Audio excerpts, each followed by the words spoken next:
and welcome to today's e-learning module. I am Guneet K. Sachdev and it's my privilege to be your partner and your facilitator for all the learning and all the progress that you've been achieving on this journey of Go Beyond. We are all in sales today. Whether we believe it or not, you are all trying to sell something or the other to the customers. Whether you sell an idea or you sell a product or you sell a service or you sell a solution. But before the client buys anything from you, he or she needs to buy you first. He or she needs to trust you. He or she needs to respect you as a person before they buy anything from you.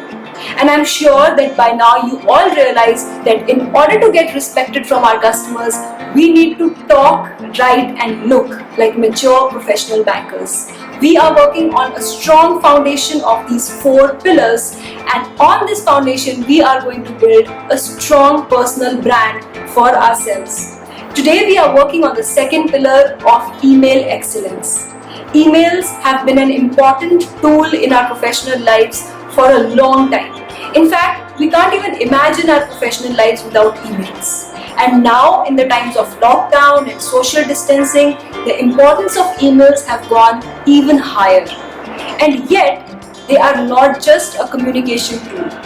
When we receive an email, even before we read that email, even before we respond to it, we form a perception about the person who has sent it.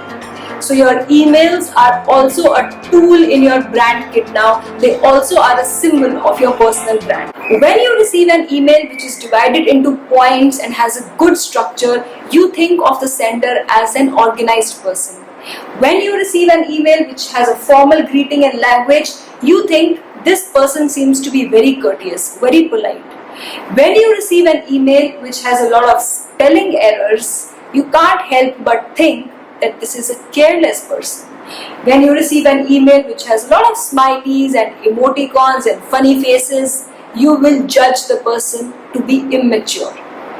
If you are doing it, you are forming this perception almost subconsciously and almost in a second. Don't you think that your clients are also doing the same? Your clients are looking at your emails, whether they are approval emails or you are sending them some calculations. They are looking at your emails and forming a perception about you, and this perception is either strengthening your personal brand or weakening it. This perception is either making you look like a junior banker or a mature professional banker. Your email is like your business card for both internal and external customers. Every time you send out an email, it says something about you, it represents you. It is an important tool to have in your brand toolkit. Make sure that every email that you send out, both internally and externally, makes you sound like a mature professional banker. In this module, in this pillar of email excellence, there are 3 main concepts that we will cover. These are preparation, tone and content. In this video, we are going to focus on the first one, that is preparation. Even though we send and receive so many emails every day, the question that we need to ask is, how many of these are successful emails? So many times we see there is miscommunication happening because of emails, leading to a lot of tension, leading to a lot of problems. So many times we find it so difficult to get people to respond to our emails. Forget responding. So many times we find it so difficult to get people to even open our emails. So today we are going to learn some very powerful, effective strategies that will help us ensure that all the emails that we send out are effective and successful.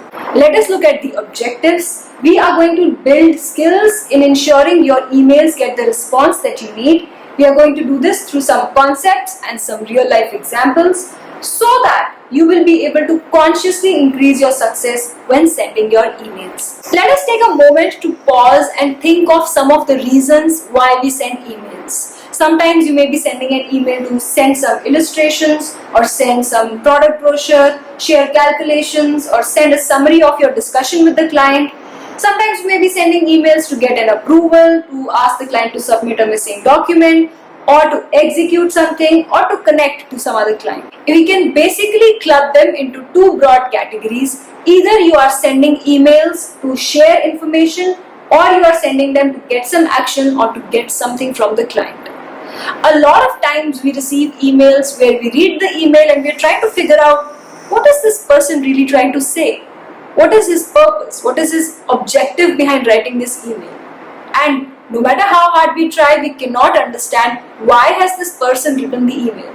And the problem is not with us. It is possible that even the sender of the email was not clear on the purpose. And that brings us to a very, very important rule. Before you start writing that email, make sure that you have complete clarity on why you want to send this email. Knowing why you are sending the email will help you to decide the rest of the elements of the email as well. You will know the recipients, you will know what tone to use, and you will know what content to use if you are clear on the purpose. Be clear, why am I writing this email? What exactly do I want the receiver to do? Be very, very specific in your mind on what action you want to be accomplished as a result of this email. If you do this step right, the chances of your email getting a successful response goes significantly higher. Once the purpose is crystal clear to you, you need to decide on the recipients. Who are the people who should receive your email? There are three options of three different boxes that you have here. These are to, CC and BCC. In the to section, you need to enter the names or email addresses of those people who need to act or respond to your email. These are the people, core people that your email is meant for. Then you have the option of CC, which is carbon copy, where you can enter the names of people who need to know about the message but don't need to respond to it. It is just for their information. This section can be used very well for getting things done. For example, when you're not able to get a response from a colleague, a co-worker, you can add a senior person from the organization in the carbon copy section, and then the person may respond to you faster. However, always remember that both to and CC sections have people who can all access the names of all others who are marked on that email. So no email addresses will be hidden from anybody else. If you don't want that, there is another third section, which is the BCC or the blind carbon copy section.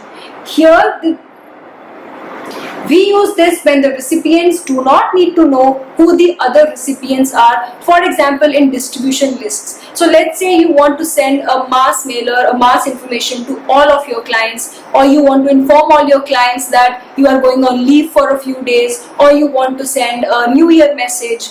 That is when you will use the BCC section and not the to section, because if you mark all of those people in to, they will all be able to read other people's names and addresses, and that is a big violation of their privacy. In Outlook, there is this feature of autofill. So as soon as you start typing the name of someone, Microsoft Outlook will recommend to you, based on the previous database, the suggestions or the names of people you can send this email to.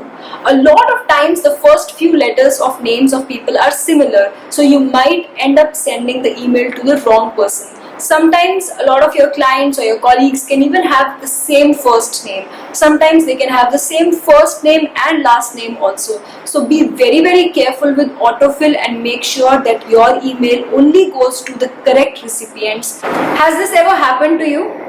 I'm sure it has. Someone sends a happy birthday wish and copies 20 other people on an email, and then each of those 20 people will hit reply all and give their birthday wishes. Or someone is leaving the organization and he or she sends a thank you goodbye mail to everybody else, and then everybody else will hit reply all and then give their best wishes.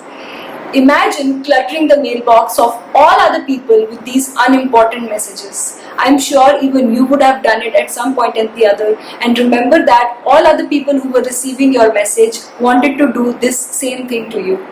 So whenever you have an email which is not important, which is of the nature that everybody does not need to receive your reply, do not hit reply all button, instead use reply.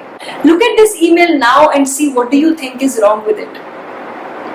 Sometimes when an email is forwarded or replied to many times, all the previous emails are attached, and then we see all these lines on the left and the message keeps getting pushed to the right. Not only does this look bad, it also has a negative impact on the readability of the message. So when you are faced with a situation like this where there is a chain of emails, you can always delete the previous unimportant ones so that the forwarded chain does not become very long. Also, if you think it is appropriate, you can also start a fresh new email instead of replying on the same previous chain. Here are some important reply rules to consider. Well, first of all, always reply as soon as you can, preferably on the same day itself.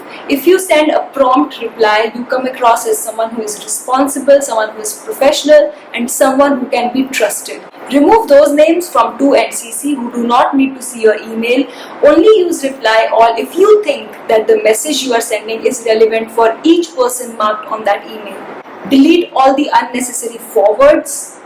Never reply all to mass mails like MIS or achievement mails like great, well done, congratulations. You should address these only to the sender or only to the correct recipient.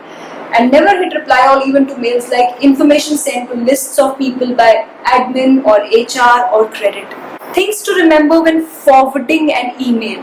Always edit the subject line if it has been forwarded multiple times, because in the subject line you will see forward, forward, forward, forward as many times as the email gets forwarded, and that makes it look very unprofessional.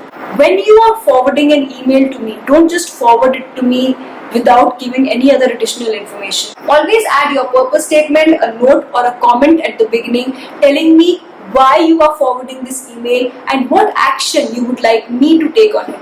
Always edit out the unnecessary forwarded emails, other email addresses if they are not needed, headers and commentary from other forwarders, and unnecessary attachments which are now not required.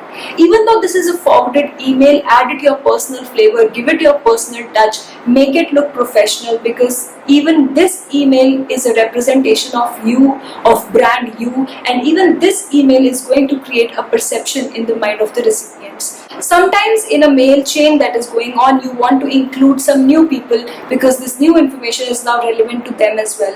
Don't just CC people on an email without informing others who are already in the chain. And when you are informing, make sure you use formal, proper language. So don't just write plus Vishal from product. Give a complete formal statement, something like adding Vishal and Garima from client services. This informs everyone else who was in the mail chain that new people have now been added. Let us summarize what we have learned today. What is the purpose of sending an email? Well, there are two kinds of purposes that are usually there. Either you want to share some information, or you want to get the person to do some action, or you want to get something from that person. Make sure that you're very, very clear on the purpose before you start writing that email. What are some rules to remember about recipients? There are 3 sections: to, CC and BCC. In to, you should write the names of those people who need to act or respond to your email. Carbon copy or CC is for those who need to know about the message but don't need to respond to it. And blind carbon copy or BCC is used when recipients do not need to know who the other recipients are. What are some of the things that you need to take care of when forwarding a mail? Always add your own purpose or comment at the beginning. Remove any unnecessary forwards or attachments. Change the subject if needed. I'm sure that you have learned new things, and I'm sure you've got some great ideas for writing your own professional emails today. However, if you don't note them down and if you don't implement them, if you don't take action on them, I can guarantee you that you will forget all of these good ideas within the next 2 days. So after you complete watching this video, I request you to go back to your moment to reflect sheets, and I request you to record in those sheets 2 things that you are doing well and 2 things that you would do differently based on what you have learned from today's video. Thank you for watching, and you are now ready to talk, write and look like mature bankers. I wish you all the very best on this journey that you have undertaken to become more mature, more professional bankers.